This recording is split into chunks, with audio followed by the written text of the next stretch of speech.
parcial o total del pulmón. ¿Sí? Recordemos que los pulmones están dentro de la cavidad torácica y la cavidad torácica está a una presión negativa, ¿no? Es decir, lo suficiente como para que el pulmón se mantenga insuflado. Si cualquier cosa altera esa presión negativa intratorácica, podría ser que el pulmón se colapse o se aplaste. Entonces, tengo diversas causas que pueden llevar consigo hacia una atelectasia o hacia un colapso, sea de un lóbulo o sea de todo un pulmón. La primera causa podría ser mecánica o extrapulmonar, ¿sí? Es decir, o por compresión se llama también, ¿no? Entonces, es decir, cualquier cosa que ocupe la cavidad torácica y que comprima una parte o todo el pulmón. Por ejemplo, un hemotórax, ¿sí? Entonces, un paciente que, por ejemplo, recibe una puñalada, ¿ok? Cambia la presión negativa por la entrada del aire haciendo un neumotórax. Y si se produce la hemorragia masiva hacia la cavidad torácica, produce un hemotórax. Cualquiera de estas que sea la consecuencia, aunque dependiendo también de la cantidad, sea de aire o de líquido que ingrese a la cavidad torácica, va a producir compresión de una zona determinada. Entonces, a eso se conoce como atelectasia. ¿Correcto? Recuerden que la cavidad pleural es un espacio virtual, ¿no? Entonces, cualquier cosa que entre ahí lo va a transformar en un espacio real y va a producir compresión. Si es aire, neumotórax; si es sangre, hemotórax; si es pus, piotórax, ¿ok? Y si es líquido, hidrotórax como tal, ¿no?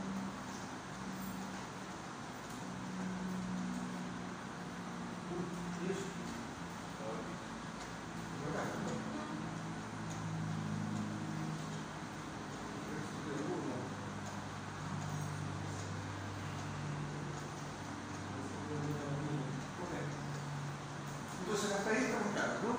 Entonces, esta compresión hace que haya una alteración en la cantidad de aire que ingresa en los pulmones de ese paciente y por tanto va a producir dificultad respiratoria, ¿no? Va a producir disnea como síntoma principal, ¿no?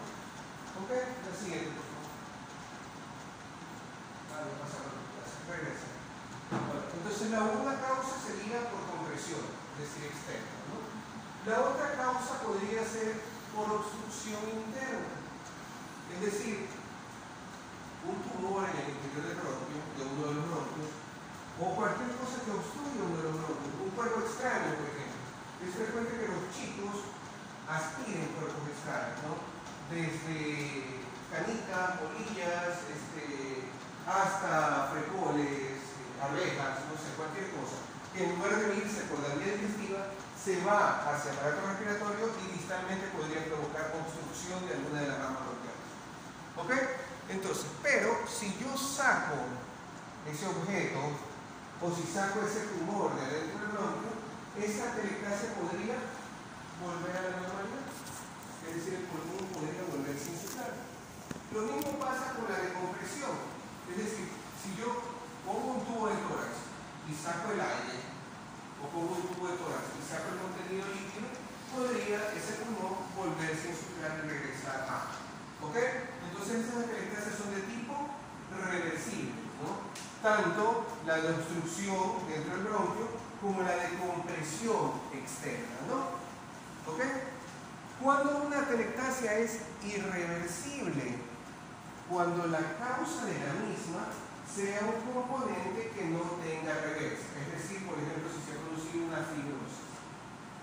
¿Ok? Entonces ahí yo ya no tengo cómo modificar ese tejido bronquial, ese tejido pulmonar, y por tanto esa atelectasia sería irreversible. ¿Ok? Entonces tenemos tres tipos de atelectasia.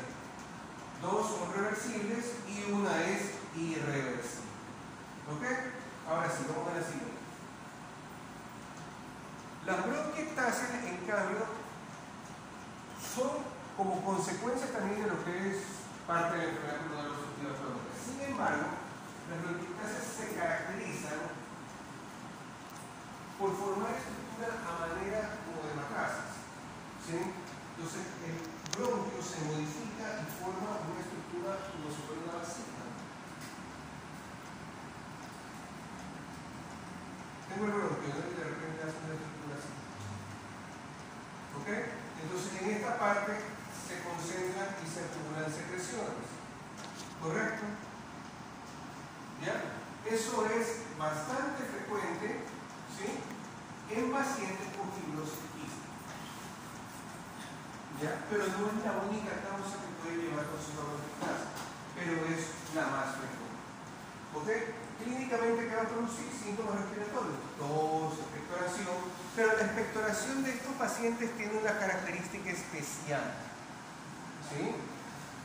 Al toser, sobre todo en el momento de levantarse, en el momento de despertarse, ¿sí?, hace una expectoración masiva, grande, ¿sí?, por lo cual se denomina vómita,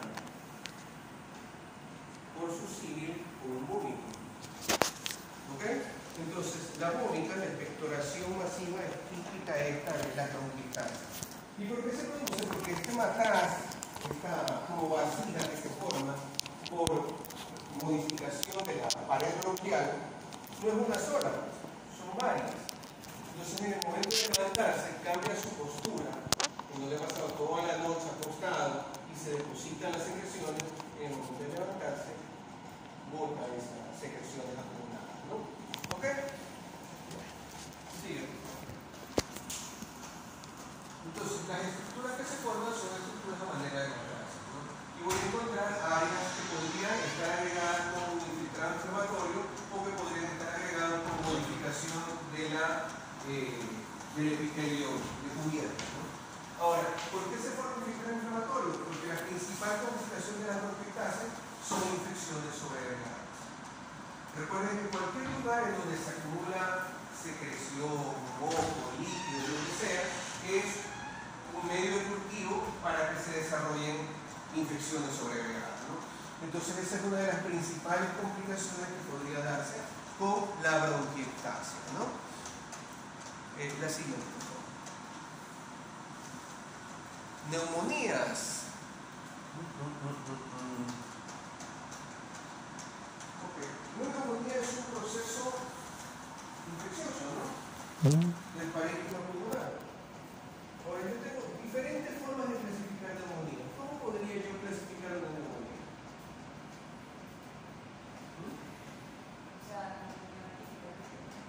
Por el cuadro clínico podría clasificarse como una neumonía típica y una neumonía atípica. Por ejemplo, la neumonía típica, la del neumococo, la del streptococo pneumoniae, tos, expectoración, fiebre, etc., ¿no?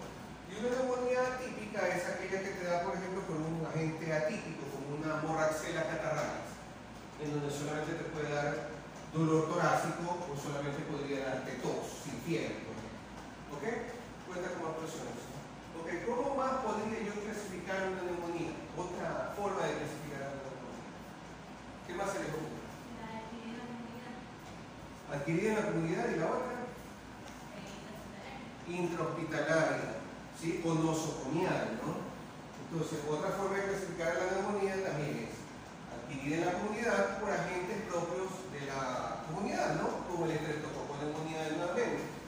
E intrahospitalaria o nosocomial por agentes propios que viven dentro de ambientes hospitalarios, como por ejemplo pseudomonas orgullosa. ¿Sí? ¿Correcto? Estamos, ¿no? Entonces esa es otra forma de clasificar a las neumonías. También cuenta como actuación. ¿Quién más? ¿Qué otra forma más puedo clasificar a una neumonía? ¿Qué más se les ocurre?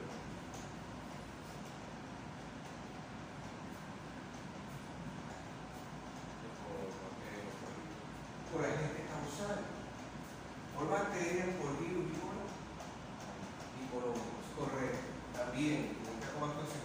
¿Ok? Entonces ven que tenemos diferentes formas de clasificar la neumonía, ¿no?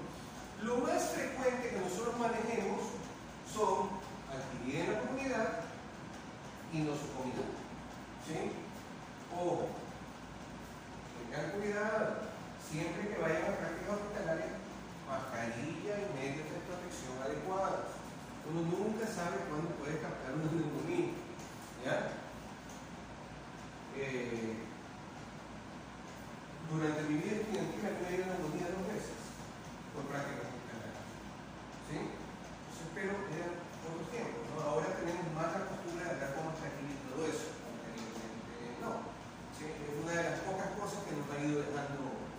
la experiencia del COVID, ¿no? Que la gente como que se cuida un poco más. Entonces, igual, deben tener cuidado, deben estar pendientes de su protección, ¿no? Porque siempre hay el riesgo de adquirir procesos infecciosos dentro de la entidad hospitalaria o familia, ¿no? Ok.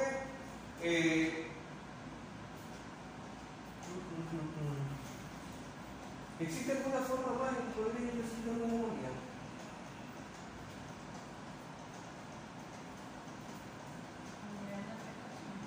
¿Perdón? ¿Cómo? ¿Y sería? No exactamente. Puede ser por cómo se distribuye en un pulmón. Es decir, la neumonía normal, la comunitaria, generalmente suele ser lobular y hace una consolidación en alguno de los lóbulos. ¿Ok? Las atípicas generalmente hacen patrones de bronconeumonía, es decir, como que diseminados. ¿Ya?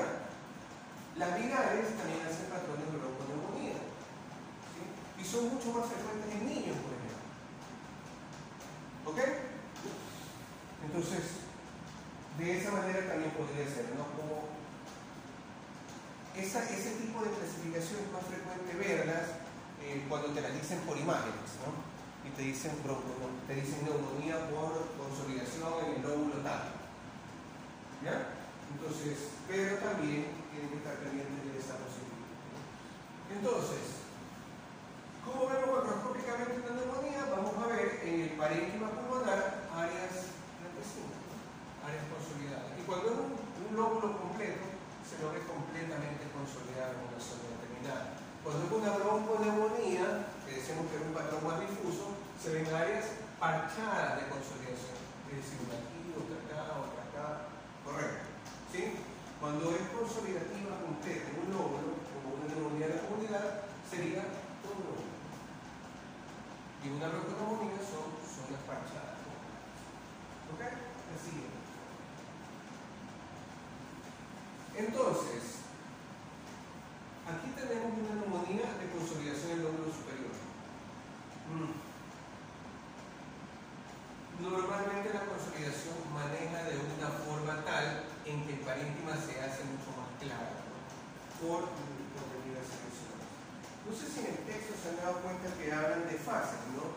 Y hablan de fase roja y fase gris de la neumonía.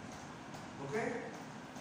Entonces, la fase roja se caracteriza por la acumulación de células inflamatorias y de algo de materia en el interior del pulmonar o de la zona bronquial.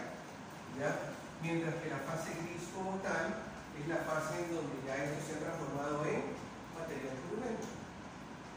¿Correcto? ¿Sí? Entonces ahí se habla de fase roja, de fase gris, o fases de hepatización roja, fases de hepatización gris, ¿no? Porque decían que el parénquima tomaba una característica similar al tejido hepático. ¿Ya? Ahora, actualmente, primero que nosotros no vemos biopsias haciendo más por una neumonía. ¿Sí? Es muy raro también una biopsia en realidad de ese tipo. A nosotros nos llegan biopsias de pulmón como consecuencia de abscesos pulmonares, es decir, de un grado más allá de infección. ¿Correcto? Sobre todo veíamos bastante en la época de COVID, cuando tenían el proceso de estos virales, y sobre el proceso viral se hacía un absceso pulmonar. ¿Ya? ¿Por qué no mandaban biopsias de segmentos de pulmón con eso? Porque si tengo una neumonía como tal, yo a esta neumonía está consolidada y todo, pero no se ha abscedado, es decir, no ha hecho puma así de destrucción, yo le puedo dar antibióticos y va a mejorar. ¿Que algunas requerirán antibióticos más fuertes? Sí. ¿Que algunas requerirán antibióticos por vía intravenosa o ingreso hospitalario? También. Pero va a mejorar. Un absceso pulmonar, en cambio, produce destrucción del parénquima y es como cuando tienes una herida en la piel. Ya no solamente es con la pastilla que se te va a quitar, sino que tienes que debridar y limpiar la herida. ¿Ok? Porque si no debridas y limpias la herida, no se va a curar. Entonces, de igual manera pasa en pacientes que hacen abscesos pulmonares. En ellos hay que resecar, hay que debridar ese tejido necrótico, ese tejido muerto, para dar la posibilidad de la cicatrización, la fibrosis y eliminar el agente causal infeccioso. ¿Ok? Entonces, la neumonía clásica como tal es la infección por el estreptococo neumoniae. ¿Ok? El neumococo es un agente bastante fuerte, ¿verdad? Sobre todo los procesos más fuertes se dan en niños y en personas ancianas. Entonces son como que los focos más susceptibles y que deben estar permanentemente cubiertos por la función, ¿no? ¿Ok? Siguiente. Entonces, histológicamente, ¿qué vamos a observar? Si se dan cuenta de este lado, tengo alveolos libres, ¿no? Y de este lado, tengo alveolos cargados de infiltrado inflamatorio neurofílico, polimorfocutiano. Hablo de una neumonía bacteriana. ¿Correcto? Entonces, el proceso con una neumonía bacteriana tiene neutrófilos o tiene polimorfocutiano en el interior de los alveolos. Cuando el proceso infeccioso es lo suficientemente fuerte o no recibió el tratamiento adecuado en su momento, podría destruir parcialmente los alveolos y dejar secuelas fibrosas. ¿Ok? En los procesos virales, en cambio, el infiltrado inflamatorio no es neurofílico, es linfocitario. ¿Sí? Y este infiltrado linfocitario rara vez produce destrucción alveolar. ¿Cuándo se produce una destrucción alveolar en un proceso viral? O cuando se da un daño mucho más allá en un proceso viral, cuando se complica con una infección bacteriana sobreagregada. ¿Ok? ¿Qué era lo que pasaba con el COVID? La persona tenía el problema del COVID y quedaban susceptibles de infecciones agregadas. Pero si estaban en un ambiente hospitalario, estaban en un ambiente con respirador, ¿sí? Era mucho más frecuente que caigan con procesos sobreagregados y terminen desarrollando lo que les decía antes, un absceso por lo menos en el interior con áreas de hemorragia. Si este infiltrado inflamatorio no es lo suficientemente fuerte, no recibe el tratamiento adecuado, podría provocar destrucción parcial de los alveolos y dejar secuelas. Ahora, generalmente la estructura se conserva, ¿sí? Y la destrucción puede ser mínima o con una mínima lesión residual. Sin embargo, pacientes que tienen complicaciones podría también evolucionar hacia una absceso. Ahora, es frecuente, sobre todo en niños, ¿sí? Me refiero a bebés, niños muy pequeños, que frecuentemente tienen ingresos consecutivos hospitalarios por neumonía, por procesos respiratorios. Entonces, que siempre están con todo, fiebre, desarrollando procesos respiratorios consecutivos. Y en un lapso corto tienen varios ingresos hospitalarios. Entonces, primero que no tiene resistencia a la antibiótica, ¿sí? Y segundo, que muchas veces la causa no necesariamente es infecciosa como inicial. ¿Ya? ¿Cuál podría ser una causa en ese tipo de pacientes? Ya veo que el lado va empezando ya 3, 4 veces en un lapso de 2, 3 meses. O sea, algo está pasando más allá de esto. ¿Qué creen ustedes? ¿Qué se les ocurriría a ustedes en ese tipo de casos? ¿Ok? Puede ser un ambiente donde está propenso a cargarse de infección, ¿no? ¿Qué sé yo? Hacinamiento, ¿sí? Malas condiciones de higiene. Ok, es una posibilidad, correcto. ¿Qué más se les ocurre?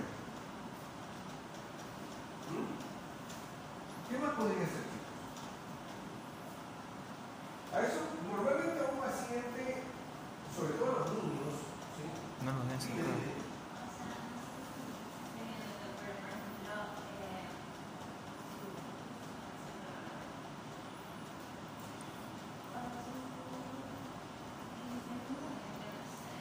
Completamente desarrollado.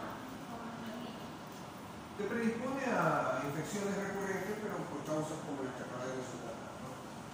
Miren, es raro que a un niño yo le haga una laparoscopia, ¿sí? Es un proceso invasivo, molesto, ¿sí? Es raro. Pero si yo ya sospecho en un paciente que tiene muchos ingresos consecutivos, yo ya pienso en la broncoscopía, ¿sí? Y en la broncoscopía yo tengo algunas cosas que puedo examinar, ¿no? La principal y la más frecuente, que es la en la que se hace en los adultos, es tratar de buscar células malignas, ¿no? ¿Sí? Esa es la más frecuente. Yo entro con el broncoscopio, veo si hay alguna lesión por ahí, tomo la muestra y una vez que salgo, instilo solución salina para hacer un lavado bronquial. Entonces tengo dos tipos de muestras, la biopsia que tomé como sólida y el líquido del lavado lo aspiro para hacer citología. ¿Ok? Entonces tengo dos tipos de muestras. Entonces el primer motivo por el cual yo buscaría algo en la broncoscopía sería buscar células malignas, ¿no? Y eso se nos respondería en la broncoscopía como negativo para malignidad, sospechoso o positivo para malignidad, con cualquier de esas dos. ¿Qué más puedo yo ver en una broncoscopía? Yo puedo coger el líquido del aspirado y hacer un conteo celular, similar al conteo celular que se hace en una biometría hemática. ¿Sí? ¿Ok? Entonces, si yo tengo mayor porcentaje de neutrófilos, proceso infeccioso bacteriano. Si yo tengo mayor porcentaje de linfocitos, proceso infeccioso viral. Si tengo un buen porcentaje de eosinófilos, proceso alérgico parasitario. ¿Ok? Entonces, eso también lo puedo hacer con un lavado bronquial que obtuve a partir de una broncoscopía. Y lo otro, que los pediatras lo piden frecuentemente, y a ese más o menos que yo iba, es que te solicitan que investigues si existen lipófagos y fibras vegetales. Si existen lipófagos o existen fibras vegetales. ¿Sí? ¿Qué creen que está sospechando ese tema? O ese neumólogo pediatra. Un lipófago es un macrófago cargado de grasa, ¿no? ¿Sí? Y una fibra vegetal es una fibra vegetal, ¿no? ¿Qué se les ocurre?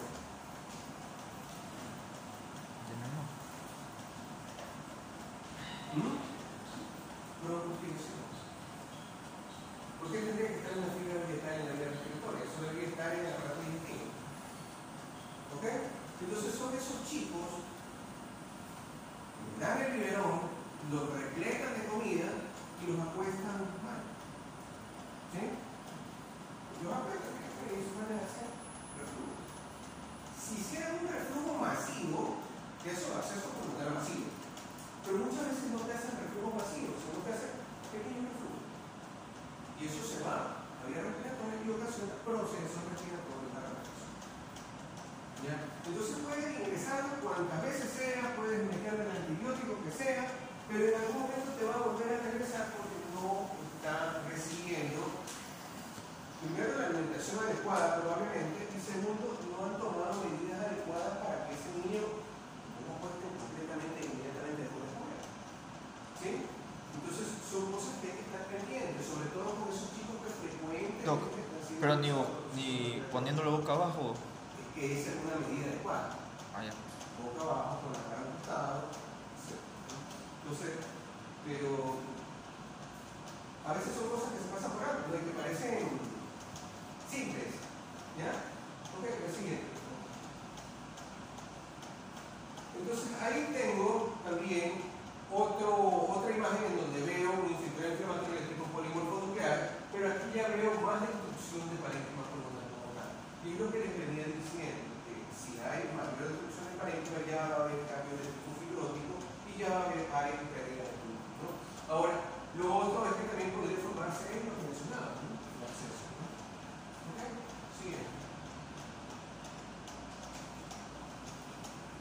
Y entonces en un absceso pulmonar yo encuentro necrosis mucho más extensa, mucho más amplia, con pérdida de parénquima y con reemplazo de. Entonces las áreas amarillentas, las que son mucho más extensas, las áreas necróticas como tal, ¿no? El siguiente. ¿Sí? El empiema pulmonar, que ya es la superficie pleural como tal, cubierta por fuso, ¿no? Entonces, bastante frecuente en procesos infecciosos bacterianos masivos, ¿no? En abscesos pulmonares generalmente suelen ir acompañados de empiema, ¿no? Entonces, eso de ahí también tendría que resecarse, no solamente mediante el tratamiento antibiótico adecuado, sino que también hay que extraer ese material, ¿no? Porque eso de ahí no va a acabar de cicatrizar. ¿Ok? Siguiente. Y decimos que las neumonías virales, en cambio, el infiltrado inflamatorio son linfocitos, ¿no? Y yo no veo pues, esa destrucción masiva como tal, sino que para que eso se dé tendría que haber un proceso bacteriano sobreagregado, ¿no? Una infección bacteriana sobreagregada. Okay. Los procesos virales, en términos generales, son limitados. ¿Sí? Entonces, estos pacientes no requieren terapia, no requieren mayor medicación, sino que más de tipo sintomatológico, ¿no? Sin embargo, hay procesos que producen proceso inflamatorio muy grave como tal, y eso sí hay que tratarlo. Y a veces necesitan soporte respiratorio y eso ya requiere ingreso. Entonces, no necesariamente significa que un proceso viral es completamente inocente, ¿no? Podría llegar a un cuadro mucho más allá, y ya lo vimos con el COVID, ¿no? Siguiente. Tuberculosis. Tengo tuberculosis primaria y tengo tuberculosis secundaria, ¿no? La tuberculosis primaria es la infección por el bacilo tuberculoso, por el bacilo ácido alcohol resistente, el bacilo de Koch, y produce el famoso nódulo de Gaume. El nódulo de Gaume no es otra cosa más que el proceso de foco infeccioso con ganos clasificados alrededor y que se produce una, como que se encierra, ¿no? Como que se engloba y se clasifica. ¿Sí? Y la gran mayoría de los pacientes, como tienen el antecedente de la vacunación de la BCG, ¿sí? Entonces no desarrollan infección, pero queda como que atrapada ahí, como que encapsulada ahí. Y hay muchas personas que tienen focos primarios de Gaume en imágenes, sin ninguna sintomatología, ¿sí? Pero clasificados. Todos reciben una BCG en el momento del nacimiento. ¿Sí? De chicos todos reciben una BCG y una de las cicatrices en el brazo. Sin embargo, una persona que adquiere inmunodepresión, una persona que tiene alguna enfermedad sobreagregada, ¿sí? Porque la inmunodepresión no necesariamente es VIH, ¿no? ¿Sí? Pueden ser pacientes diabéticos, pueden ser pacientes con problemas nutricionales graves, etcétera, etcétera. Podrían, ante el contacto de una segunda infección de tuberculosis, desarrollar la enfermedad como tal. ¿Ok? Y ahí entra el hacinamiento, ahí entra el contacto con otras personas que han tenido la enfermedad, ¿sí? Y momentos en que se genera inmunodepresión. Ahora, muy aparte de eso, el VIH sí nos ha dado la posibilidad de ver muchos más casos de tuberculosis, ¿no? Recordando que la presencia de tuberculosis es un signo ya de diagnóstico de SIDA como tal. El paciente con cáncer también puede... Los pacientes con tratamiento de inmunosupresores por cáncer podrían estar en riesgo también de esto, ¿sí? Entonces, ya la infección que nosotros observamos histológicamente es una reacción crónica granulomatosa con células gigantes multinucleares, ¿no? ¿Ok? Sí. Y los granulomas se los observa con áreas redondeadas y con zonas de necrosis. Recordemos que cuando veíamos inflamación crónica granulomatosa, yo les decía que reacción crónica granulomatosa con células gigantes y necrosis, en nuestro medio siempre es tuberculosis. Entonces la presencia de necrosis te hace sospechar tuberculosis como tal. Los granulomas con necrosis probablemente son tuberculosis. Es más, muchas veces nosotros, sin la atención adecuada, podemos diagnosticarlos como de tipo tuberculosis, es decir, con características de tuberculosis como tal, ¿no? ¿Ok? El siguiente, por favor. Y ahí están los granulomas, ¿no? Con células gigantes multinucleares en su interior. Y con áreas de necrosis. ¿Ok? Entonces, ojo con eso. Tenerlo siempre presente en nuestro medio. Tenerlo presente no solamente en vía respiratoria. La tuberculosis puede darse en diversos órganos, ¿sí? Y cuando el paciente es inmunodeprimido puede pasar en cualquier grado. Tuberculosis en vía digestiva se ve bastante, ¿sí? En colon, en en mesenterio, ¿sí? Agregado por. Entonces, siempre hay que tener presente la posibilidad de una infección tuberculosa, porque nuestro medio da para eso, ¿no? ¿Ok? Siguiente. Ahí está más cerca, ¿no? Ahí están las células gigantes de tipo Langerhans. Las células gigantes de tipo Langerhans, su característica principal es que los núcleos están hacia la periferia, como si fuera una corona. ¿Sí? Y una célula gigante no es otra cosa más que la unión de muchos macrófagos. ¿Ok? Entonces, ¿de dónde sale la célula gigante? De la unión de muchos macrófagos, ¿no? Sigue. Y ahí está el bacilo de tuberculosis, ¿no? El bacilo de Koch. Son bacilos ácidos resistentes. Esa es una tinción de Steve-Nielsen. Es la tinción específica para poder encontrar el bacilo de la tuberculosis. Ahora, a veces resulta que la tinción de Steve-Nielsen no siempre es 100% efectiva. ¿Sí? Puede ser que el tejido aislado extensamente tejido puede ser que la tinción de Steve-Nielsen no funcionó adecuadamente. ¿Sí? Por diversas causas. Y a veces no se las observa. ¿Ok? Entonces, pero si tiene granuloma o necrosis y tú ves que el cuadro clínico da para fiebre, pérdida de peso, fiebre nocturna, tos, expectoración sanguinolenta, etcétera, etcétera, entonces no solamente debo basar todo mi criterio a una tinción de Steve-Nielsen. ¿Ok? Entonces nosotros la identificamos como reacción crónica granulomatosa de tipo tuberculoide y le ponemos una notita de que se recomienda confirmar mediante, qué sé yo, cultivo o mediante PCR, ¿sí? La presencia de la célula tuberculosa. A veces, como les digo, no necesariamente la tinción de Steve-Nielsen es 100% efectiva. ¿Ok?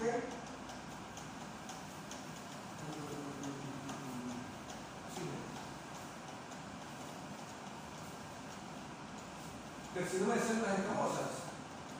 Decimos que el carcinoma epidermoide es el que está muy relacionado con el consumo de tabaco, ¿no? Entonces muchas veces las lesiones del carcinoma epidermoide están cerca a zonas con antracosis, ¿sí? Cerca a zonas con antracosis. Y a veces asociadas con zonas de enfisema, ¿no? Pensemos que el enfisema era la rotura parcial de los tabiques alveolares y que parte del pulmón o todo el pulmón podía quedar como una sola capita, ¿no? Como si fuera un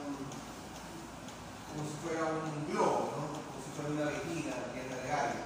Entonces, y con la facilidad de que podría romperse y provocar una atelectasia también, ¿no? Por el aire que sale hacia la cavidad pleural, ¿no? Entonces, el carcinoma epidermoide es como consecuencia del consumo de tabaco.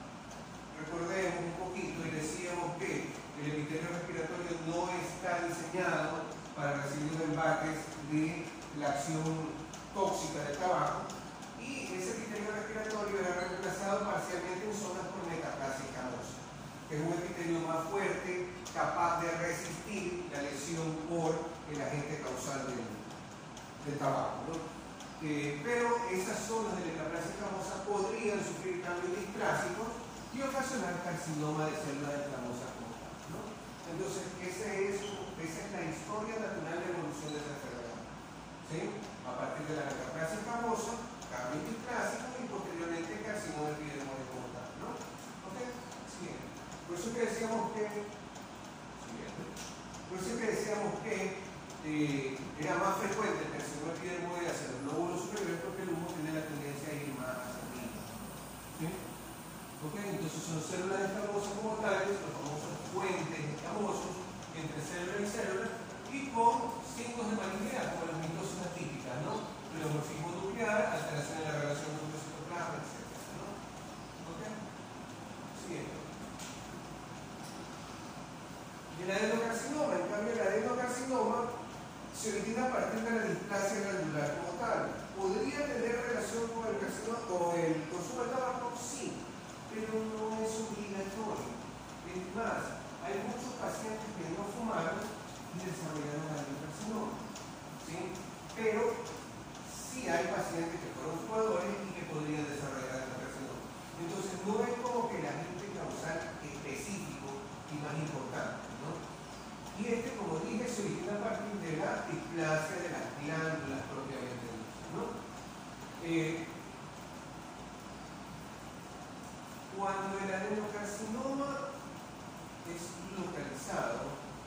podría hacerse tratamiento resectivo parcial. El gran problema es que muchas veces todas estas enfermedades son identificadas cuando ya son cuadros metastásicos. Y entonces ahí el tratamiento se reduce y el tratamiento se vuelve más complicado. Pero si se lo diagnosticara en una etapa temprana y localizado en una sola zona, es probable hacer la resección, ¿no? Capaz que va a necesitar quimioterapia coadyuvante después, ¿no? Pero el problema, como les digo, es que la gran mayoría de los casos son diagnosticados cuando ya son metastásicos, ¿no? Siguiente. Y forman estructuras tubulares, ¿no? Células epiteliales con un pleomorfismo marcado, pero con la tendencia a ser túbulos, a ser ductos, ¿no? Ahora, si se dan cuenta que la mayoría, por no decir todas las educaciones son funcionales entre sí, todos son células epiteliales y tienen la tendencia a formar ductos, etc. Aquí hay un pequeño problema, y el problema es que el pulmón suele ser un foco frecuente de metástasis de otros lados, qué sé yo, de adenocarcinoma de colon, de adenocarcinoma de próstata, ¿sí? Podrían hacer metástasis en ese pulmón. Entonces, yo cómo sé si esto es de aquí o es de otro lado. Si los adenocarcinomas generalmente se ven muy similares. Entonces, tengo que jugar como inmunoquímica, ¿no? Y entonces, los adenocarcinomas de pulmón generalmente son TTF1, napsina A y citoqueratina 7 positivos. Esto es ADK del pulmón. ¿Ok? Entonces tiene que darme esa combinación. Citoqueratina 7, TTF1 y napsina A. ¿Correcto? Si el adenocarcinoma no me da eso, sino que me da, por ejemplo, CK20 y me da CDX2, probablemente esto es gastrointestinal. ¿Ok? Si me da CK7, pero no me da TTF1 ni napsina, sino que me da estrógeno y progesterona, probablemente esto es mama. ¿Ok? O podría ser ovario también. Podría ser ovario también. ¿Sí? ¿Qué sé yo? ¿Qué más podría ser? ¿Qué más podríamos jugar? Hay muchas posibilidades de combinar esto, ¿no? Pero nosotros como patólogos siempre manejamos la combinación de CK7 y CK20.